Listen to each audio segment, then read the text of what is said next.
Bonjour à tous, on se retrouve dans un nouvel épisode de notre petite série sur l'histoire de la ville d'Hennebont. Et on va continuer le XVIIe siècle, on avait déjà fait une première partie, et on va surtout s'attacher autour de l'événement qui clôt ce siècle, en 1699, l'épidémie qui pousse les habitants de la ville à faire un vœu auprès de Notre-Dame pour pouvoir être épargnés d'une maladie qui ravage la ville. Alors, petite chose en préliminaire, on a l'habitude d'évoquer cette maladie comme étant une peste. Honnêtement, on ne sait pas exactement ce qu'il en est. On a énormément de maladies type épidémique qui traversent l'histoire du siècle. Notamment, on a dès 1587, on a une première vague assez importante entre 1632 et 1633. On a également un retour en 37 et en 39. Donc on voit le XVIIe siècle est jalonné de maladies. D'ailleurs, on dit épidémiques. Est-ce qu'elles sont pas simplement des maladies qui sont là, présentes de façon extrêmement importante et puis qui tout d'un coup subissent des pointes de développement qui font effectivement hausser la mortalité. Alors il faut avoir aussi une idée du contexte d'hygiène générale que l'on a à Hennebont. Hennebont est une ville de 4 à 5 000 habitants. Vous avez une centaine de maisons à l'intérieur de la ville close. Vous avez quelques quartiers qui se développent à l'extérieur, notamment suite à la création de l'église Notre-Dame de Paradis, enfin de la chapelle qui devient église Notre-Dame de Paradis et qui fait naître un nouveau centre-ville. Et, vous avez, et ça les textes nous le disent, des rues qui sont extrêmement sales, où on déverse tout un chacun ses ordures et puis qu'on essaie un petit peu d'évacuer tant qu'on peut, que ça soit éventuellement dans les fossés pour ce qu'il en reste ou en les faisant descendre le long de la rue. On sait beaucoup plus tard, au milieu du XVIIIe siècle, une des raisons de la destruction de la porte d'en bas, qui était la fortification qui terminait la ville à l'ouest au bord du pont, une des raisons de sa destruction, c'est l'accumulation d'ordures au pied de cette porte, évidemment. Ça descendait, on peut imaginer que ça descendait le long de la rue des Lombards. Donc on a un contexte d'hygiène qui est un peu particulier. On a également une ville, et il faut bien l'avoir en tête, qui est entourée de marécages. La zone qu'on appelle aujourd'hui la zone de la poterie est une zone de marais. Elle ne deviendra une zone entre guillemets stabilisée qu'avec la canalisation du Blavet au début du 19e siècle. Pardon. De l'autre côté, vous avez le ruisseau du Loireau qui descend depuis à peu près la zone de Kerbillan. Il existe encore aujourd'hui. Il passe sous les maisons.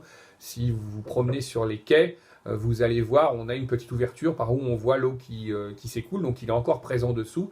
Avant d'arriver dans le Blavet, il y avait deux étangs qui étaient là. Et puis comme la ville subit les marées, on peut imaginer que par forte marée, par pluie, on a une réunion complète entre le Blavet et ce ruisseau qui fait au bas de la ville une espèce de zone humide de façon permanente. Et eh bien, on n'est pas à l'abri de maladies type paludisme ou autres qui peuvent être causées par cette situation. On se rend compte que aussi les maladies touchent la ville à peu près à toutes les saisons. Même si celle de 1699 a un pic beaucoup plus important en août et en septembre. On attribue aussi les causes de ces maladies à l'extérieur. Ça va être évidemment des marins. Hennebont est une ville de port, elle est ouverte sur la mer. Donc effectivement, on accueille des marins. On sait qu'à un moment donné, on va avoir à Port-Louis une quarantaine qui est mise en place et la visite de navires pour éviter que les navires portant des malades puissent accoster tant à Port-Louis qu'à Hennebont. On accuse aussi les animaux errants. On va avoir une campagne d'élimination des animaux qui peuvent traîner, et on accuse également les vagabonds et les mendiants. Et on va notamment en 1640, pour se prémunir de ces épidémies, payer ce qu'on appelle des chasse-gueux, qui sont des gardiens qui ont pour travail de chasser hors de la ville les mendiants, les étrangers, hein. On a une très forte communauté irlandaise qui, chassée par le protestantisme, vient s'installer à Hennebont. Et à certains, on leur donne 24 heures pour quitter la ville, à moins qu'ils n'y travaillent depuis un certain nombre d'années, auquel cas ils sont intégrés à la communauté. Donc le regard est aussi à faire avec ces éléments. Évidemment, on a la question de la colère divine qui rentre en compte, hein, bien sûr. Hein, on a même en 1637 quelqu'un où on soupçonne les astres et on va confiner un malade en attendant que la nouvelle lune se fasse. Voilà, donc on a aussi là une espèce de début de tentative d'explication un petit peu particulière. Pour ce qui est de la protection envers les maladies, Hennebont dispose d'un hôpital. On avait un hôpital, l'hôpital Saint-Georges en 1590, mais qui a été détruit pendant les guerres de la Ligue. Et on a un nouveau qui est construit en 1632 grâce à un dénommé Messire Olive qui donne de l'argent. Et puis également, vous avez Eudo de Kerlivio qui, lui, va aussi un religieux qui va financer une partie de l'hôpital. D'ailleurs, il en a tiré aujourd'hui la postérité en donnant son nom à l'équipement hospitalier qui se trouve au Touldoir. On va également bloquer les voies terrestres. Hein. On sait qu'en 1637, on envoie on a des hommes armés sur la route de Languidic, sur le chemin d'Auray et de Vannes, et qui ont pour but de contrôler qui pourrait y rentrer. On met également, dans le cadre de ces maladies, on crée l'isolement. Donc on va également confiner, on n'utilise pas le terme à l'époque, mais les gens chez eux, à peu près une huitaine de jours, histoire de voir comment les choses vont évoluer. Ça arrivera même au médecin, monsieur de Saint-Géron, qui donne son nom à la rue juste derrière l'hôtel de ville, qui lui sera confiné pendant 8 jours. Avec un prêtre, ils sont allés voir une malade, et puis la malade est morte, donc ils sont restés dedans le temps que la maladie se fasse. Il y aura des médecins aussi qui seront victimes de la maladie, et également des religieux qui, pour certains, se dépensent sans compter pour porter leur aide auprès des malades. Alors, je vous parlais de l'hôpital. L'hôpital recueille très peu de monde parce qu'il y a très très peu de lits qui sont à l'intérieur. On va également créer ce qu'on appelle un sanitas, une maison de santé. On va choisir une maison qui se trouve au Bois du Duc, en bas, dans la cour. C'est sans doute aujourd'hui peut-être du côté du lavoir des Haras. C'est assez difficile à voir. Là, il existe une maison qui apparaît un peu étroite au final. Donc, on va commander auprès de la ville de Nantes des loges, des petites huttes en bois qu'on veut installer pour mettre les malades. Le problème, c'est qu'ils sont situés à côté de l'abbaye Notre-Dame-de-Joie, et que là, l'abbesse ne veut pas en entendre parler. Donc vous voyez, on essaie d'épuiser un petit peu comme ça tous les moyens humains que l'on a. Je vous parlais de médecins, on n'a pas de médecins directement payés par la ville, ça arrivera beaucoup plus tard. On a un apothicaire qui est sur place, Messire Bernard, je crois, qui lui donne ses différents produits pour essayer de soulager la maladie. Il y a une troisième catégorie de personnel de santé qu'on appelle les chirurgiens barbiers. Oui, ils font la barbe et en même temps ils font de la chirurgie, qui pour le coup n'est pas forcément la meilleure solution pour cette maladie-là. Et puis au final, ce que l'on fait, c'est qu'on s'adresse évidemment à Dieu et on va aller faire une prière et demander d'être épargné par la maladie. Alors c'est pas propre à Hennebont. C'est pas extraordinaire, c'est quelque chose qui se fait partout dans l'Europe de cette période-là. On a le cas quelques années avant à Pontivy. Les Hennebontais avaient fait un premier vœu. En 1640, ils étaient allés en procession à Quimperlé, à la chapelle Saint-Roch, Saint-Sébastien, qui sont les deux saints antipesteux, c'est-à-dire saints qui sont censés protéger de la peste. Ils avaient fait donc vœu, suite à cette procession, de construire une chapelle dédiée à ces saints-là au Bois du Duc, et puis ça ne s'est pas réalisé, à tel point que monsieur de Kerlivio, qui avait donné une 50aine de livres, vient les réclamer plus tard, puisque la chapelle n'a pas été construite. Donc on voit un premier vœu qui est fait à Hennebont, mais qui n'est pas suivi des faits, avant le vœu de 1699, où la communauté assemblée va se rassembler dans dans l'église Notre-Dame de Paradis et demander tout simplement à Notre-Dame qu'elle intercède auprès de son fils pour que la maladie s'arrête.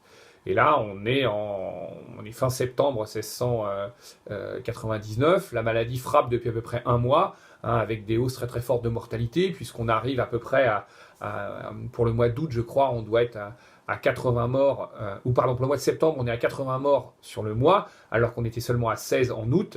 Donc la maladie, on voit, s'accélère très très fort.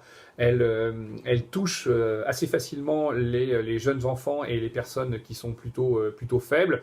Dans le très très beau travail qu'avaient fait Bénédicte Divarche et Muriel Paclet, elles ont réalisé la localisation des différents décédés. On peut avoir une zone assez précise entre la rue Neuve et la rue du Vicaire où l'épidémie est la plus élevée. Et puis, alors, nous sommes en automne, est-ce que le virus a fini son action? Est-ce que la météo a changé? Il n'a plus personne à tuer? Ou est-ce l'action divine? Le nombre de morts décroît extrêmement fortement. Donc, les habitants d'Hennebont vont voir leurs vœux réalisés et ils vont offrir une statue en argent, ce qui était la condition qui avait été faite lors de ce vœu, organiser une procession et offrir une statue d'ex voto à Notre-Dame. Donc cette statue est réalisée. Alors on ne connaît pas exactement, on ne connaît cette organisation que par une délibération qui est beaucoup plus tardive, qui date de 1700. Est-ce que en 1699 la ville était assez désorganisée et manquait de personnel pour pouvoir écrire plus tôt cette délibération? Est-ce qu'elle vient compléter? C'est assez difficile à savoir, mais on a un texte de 1700 que vous pouvez tout à fait voir et lire aux archives municipales. Il suffit d'aller en salle de lecture et de faire la demande, et qui explique un petit peu, donne le nom de toutes les personnes qui sont présentes. Alors on a le syndic qui est là. Le syndic, c'est l'équivalent du maire. C'est pas exactement ça, mais on va faire un peu rapidement. Voilà, son nom m'échappe, mais ça va me revenir. On a également présent différents personnages comme Monsieur Belludo, qui est le miseur, c'est-à-dire qui est en gros le chargé des finances. On a également présent Jean Grignon, qui est à l'époque le recteur de la paroisse, qui viennent effectivement délibérer et donner l'organisation de cette cérémonie, où il est dit qu'une procession sera faite dans la ville, que de part et d'autre, dans les rues, sur les façades où passera la procession, les murs devront être tendus de blanc, qu'on fera tirer le canon, qu'on aura les hommes qui défileront en armes. Donc une véritable procession où d'une certaine façon on veut donner l'image de la communauté hennebontaise entière, représentée avec les prêtres, les bourgeois qui y travaillent, les soldats, etc., et qui vont faire un circuit en portant la statue pour, d'une certaine façon, lui faire étendre son pouvoir à l'échelle géographique de la ville. Voilà, alors ce vœu, encore une fois, n'est pas quelque chose d'exceptionnel. Il a lieu partout et il a lieu dans de nombreuses villes en Bretagne et ailleurs à cette période-là. À Hennebont, il garde un écho surtout très très fort, puisque encore jusqu'à aujourd'hui, on célèbre les croyants célèbrent cette cérémonie. On aura l'occasion d'en reparler, mais c'est surtout à la fin du 19e siècle et notamment avec le travail à l'œuvre du chanoine Lemoine, qu'on va remettre en avant cette cérémonie qui va devenir une façon pour aussi la ville de créer un espèce d'événement de cohérence pour les habitants. Voilà, c'est un petit peu long, mais pour vous donner un petit peu une présentation de ce que peut être les épidémies à Hennebont au XVIIe siècle. Voilà. En tout cas, je vous remercie beaucoup de votre attention, et puis je vous dis à très bientôt, bon confinement.